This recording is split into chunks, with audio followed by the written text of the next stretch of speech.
When life leaves you high and dry, I'll be at your door.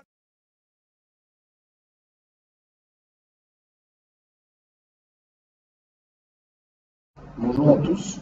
Je vais vous montrer comment faire pour installer un système Windows Server 2012 sur une machine virtuelle Hyper-V. Et à cela, on a déjà créé notre machine virtuelle qui est test. On va devoir vérifier si tout est en place, ce qui veut dire notre ISO est monté sur la machine virtuelle et quelles sont les performances de notre machine virtuelle. À cela, on va devoir faire clic droit sur la machine virtuelle et puis prendre Setting et vérifier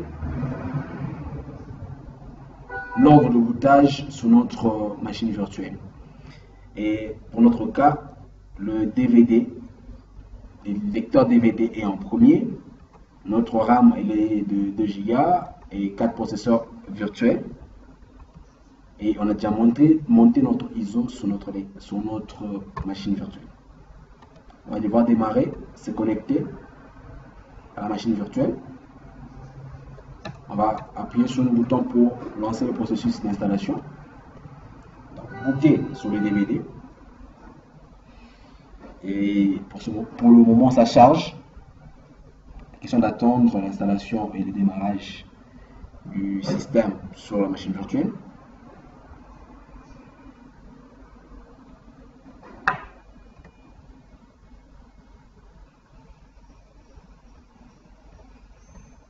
Et voilà, hop, notre machine vient de démarrer. Notre machine vient de démarrer et le CD est booté dessus. On va devoir changer la langue de notre clavier. Mettre français.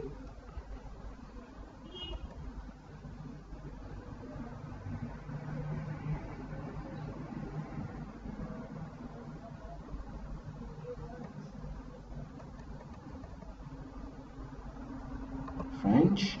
Next. On va installer maintenant. On va cliquer sur le bouton installer maintenant.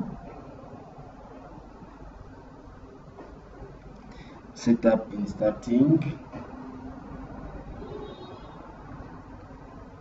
On va devoir patienter. Question que le DVD ou le système puisse charger les fichiers en tampant sur la machine.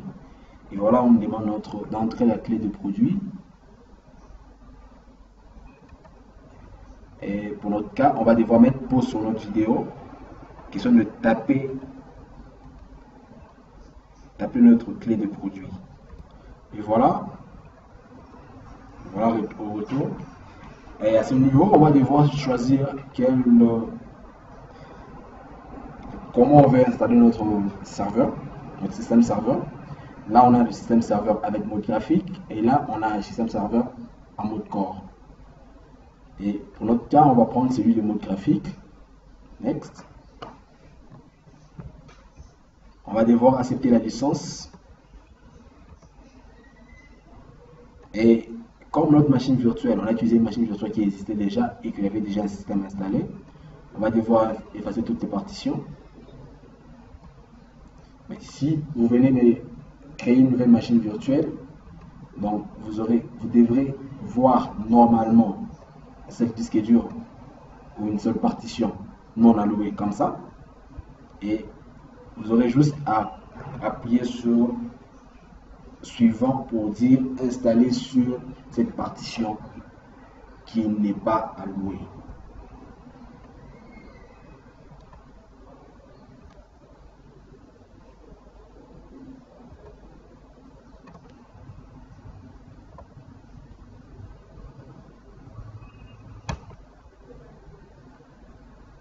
Et voilà, notre installation est à 99%, 100% déjà là.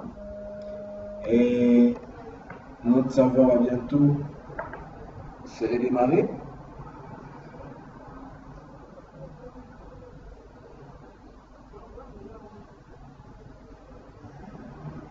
Là, on installe les updates.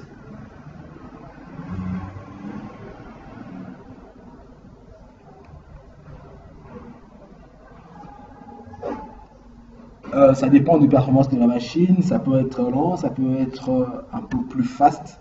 que celui de ma vidéo. Et voilà, on vient de redémarrer notre machine virtuelle pour devoir finir l'installation de Windows Server 2012 sur notre machine virtuelle.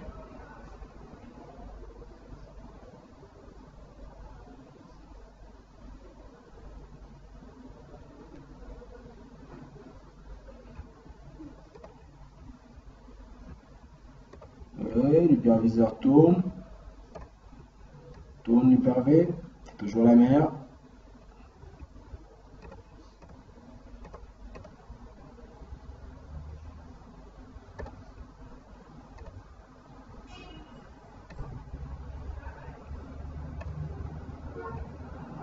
Et voilà, je vais devoir installer quelques petites pilotes.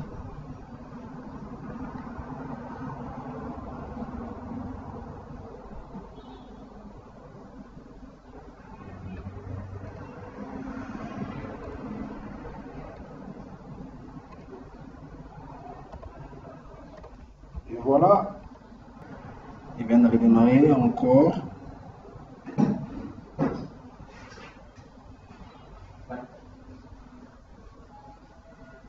Ça tourne.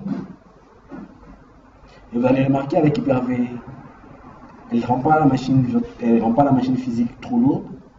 Elle est souple et praticable. Vous n'avez pas besoin, il suffit juste d'avoir votre licence de la machine cliente. Vous n'êtes pas obligé de pouvoir payer ou télécharger Hyper-V. Elle est déjà intégrée à partir de la version de Windows 8, Windows 8.1 et Windows 10 déjà. Donc il suffit juste d'aller dans le panneau de configuration, ajouter le fonctionnalité, vous cochez la fonctionnalité Hyper-V et vous l'installez. Une fois installé, la machine va demander de se redémarrer. Il va se redémarrer, question de pouvoir finir l'installation des fonctionnalités que vous avez cochées. Au cas où vous avez coché plusieurs fonctionnalités ou une seule fonctionnalité. Et une fois la machine démarrée, vous verrez que le gestionnaire Hyper-V va s'ajouter dans vos programmes File. Et c'est à partir de là que vous pouvez démarrer et faire votre suite logique ou chronologique de choses. Là, on va devoir mettre le mot de passe. Le mot de passe administrateur local que Windows Server 2012 demande après l'installation. Parce qu'un serveur doit toujours être protégé et avoir un mot de passe pour sa sécurité. Et le mot de passe que vous donnez à votre serveur doit être complexe. Quand on parle de la complexité, on ne voit pas un mot qui est trop lent, mais plutôt qui a des caractères spéciaux. Question de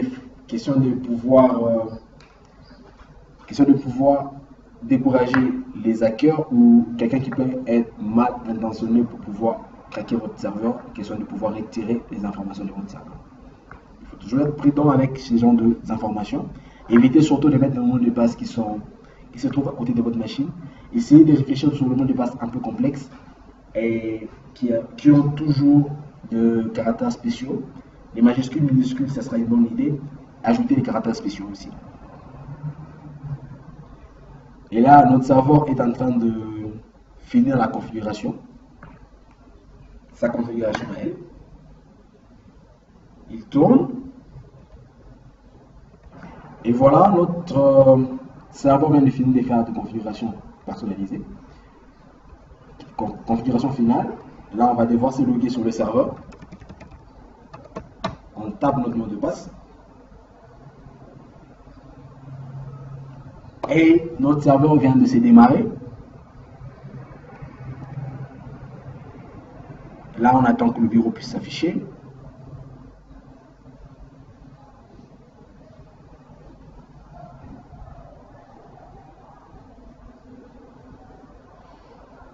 Et voilà, notre serveur vient de se démarrer, le bureau vient de s'afficher.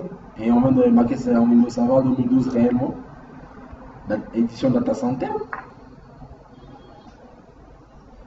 Et tout s'est bien passé avec de très bonnes conditions. Merci de m'avoir choisi. À bientôt.